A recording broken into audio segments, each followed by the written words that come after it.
and welcome to Mrs. Cog Hill Farm. There's something that's going on in the, I guess you would say, farming world that is going to affect every one of us that has animals. From chickens to cows to pigs to goats to emus, it doesn't matter. Cats, dogs, whatever you raise that's an animal, this is in some way going to affect you. Now,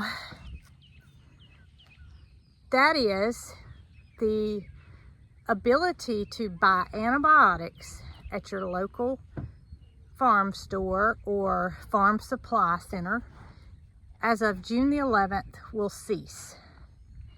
That means that on that date, you'll no longer be able to purchase any kind of antibiotics that's used for any kind of animals without a prescription from your vet. Now, Mildred is, she's trying to, I did a reel about Nugget learning how to untie my shoe, and Mildred was not having any part of it. So Mildred wants to show Nugget how well she can untie my shoe.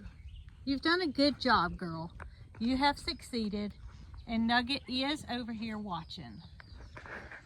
Okay, so up until this point, you could go into your, I'm just going to use Tractor Supply for an example, because here in the South, we just about have a Tractor Supply store in every town. So up until this point, you've been able to recognize that you have a sick animal, go into the store, buy the antibiotic that you think is needed to treat that animal, and administer yourself. No more of that. Jason and I have been keeping chickens for about 20 years now. Goats, I would say about 17 years, and then our wonderful little cows just within this past few years. And then we have had pigs. Peaches has been with us going on 8 years, and we had American guinea hog pigs before that. We have numerous turkeys, we have an emu, we have lots of other animals, peacocks, lots of pigeons. And at some point in our life, they have been or will be sick. That's just part of life. Everything that lives and breathes at some point is going to get ill. Not every one of them, but some of them. You got to be prepared. So in the past, when we noticed a chicken that had a swollen eye, we would treat that chicken ourselves. We, having raised chickens for as long as we have, know the necessary steps. VetRx, which is not an antibiotic, is not going to treat an infection. In that case, our family would turn to an antibiotic such as LA200, administer it with a needle, and give it a shot to clear it up. And I would say 9.8 out of 10 times it cleared it up. No vet needed. So, why am I telling you all this? Not to run out to the store. Y'all, our geese are just, they're letting us have it. I'm not telling you this so you'll run out to the store and panic.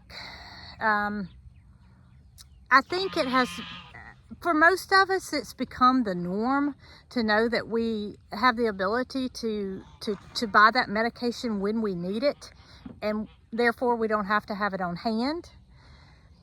I did purchase a new bottle of LA200. I did purchase a new bottle of Thailand 200, but I'm not on the panic mode. I'm just being prepared. So while I'm telling you to don't run to the store and buy these things, if you want to be prepared, then it may be in your best interest to make sure you have something on hand that can treat the animals that you have. Now there's LA200 is listed as not to treat chickens. I've been told by a licensed veterinarian that you can use it to treat chickens, and I've used it successfully. So while I'm telling you this, I'm also telling you how important it is, especially now, to have a vet that you can trust and that you can call on in the time of need.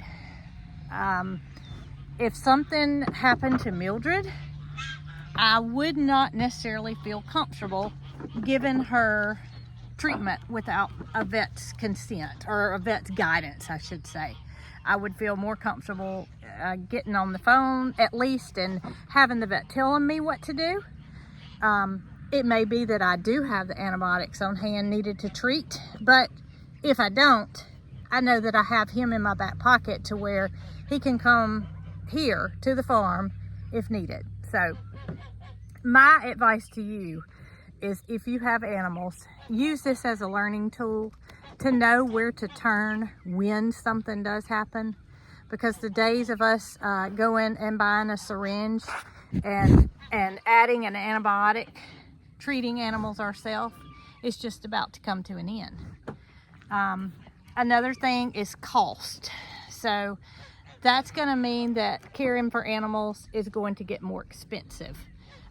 Definitely, because a veterinarian is a professional service and they're not going to come and treat your animals for free. So before you make a decision to add an animal to your farm, please make sure that you have the necessary means to provide veterinary care for that animal. Something's gonna happen at some point. Now your things that will not be affected, and a perfect example is a CDT vaccine, which is something that I give to my goat herd on a yearly basis. And they do need to have that when they're little, like little Mo here. He had his before he was disbudded, which means had his horns removed. And then he had another one 2 weeks later as a booster. But things that are not antibiotic related will not be affected. So this is strictly antibiotics. Well, before I head to Tractor Supply to see what kind of antibiotics they have on their shelf, I just wanted to give you guys an update on the Victorian Crown pigeons.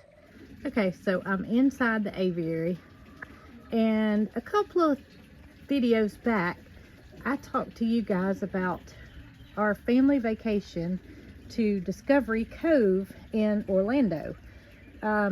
I learned from the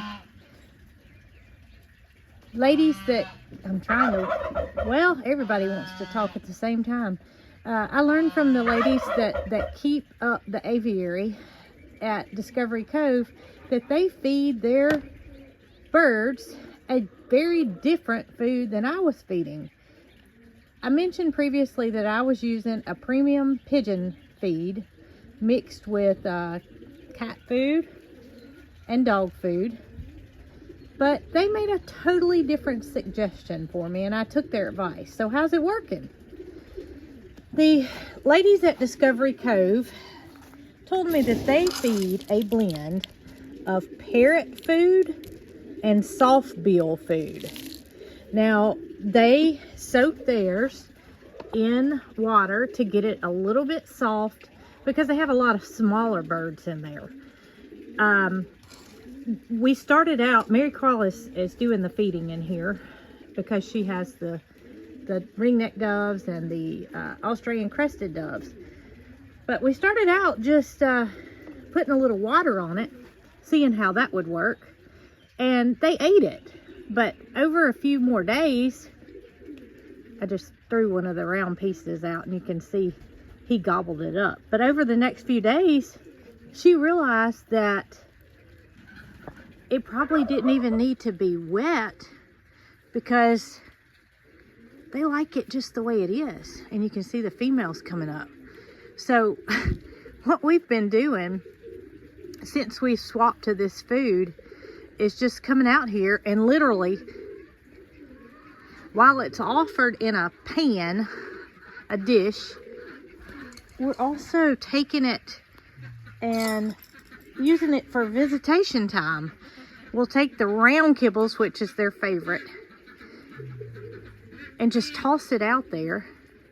And you can see they love it. So whether this is going to make her lay an egg or not, who knows? But to know that they love their food Oh, he's taking everything that I threw. She got that one. No, he got it. Look, he wants her. She wants him to feed her.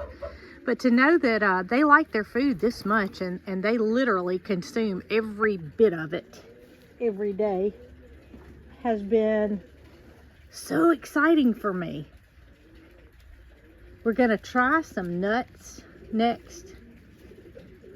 They told us at Discovery Cove that they could actually feed birds, feed the Victorians out of their hand when they started using some almonds and some different types of nuts to try to get the birds more friendly. The two males that they have had not been socialized at all.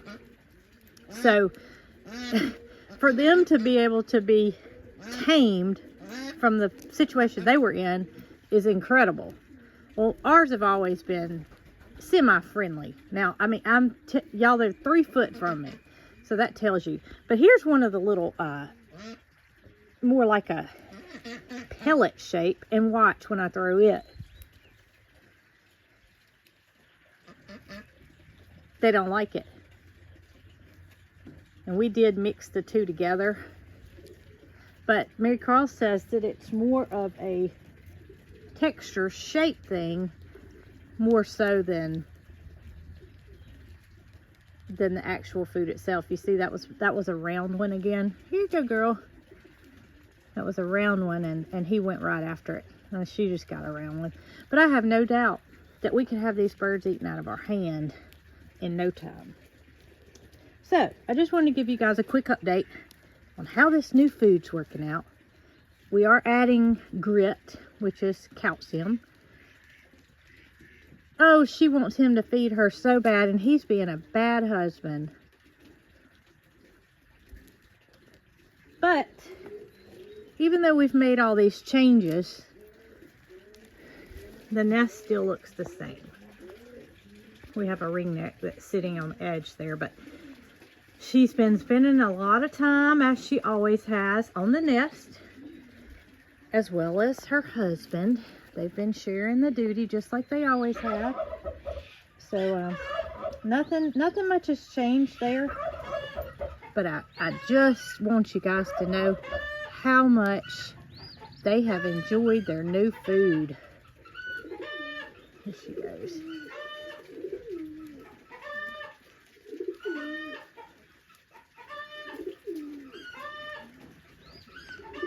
Isn't that incredible?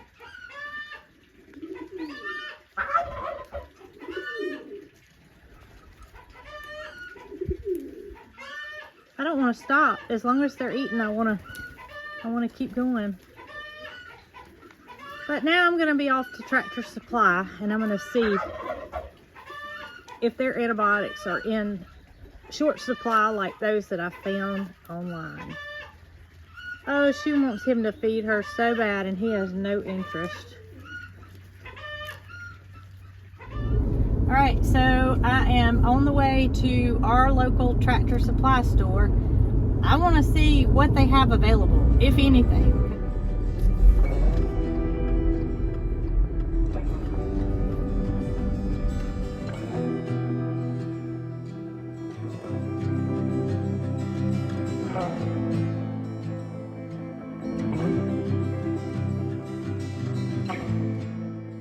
I'm kind of surprised at what I saw.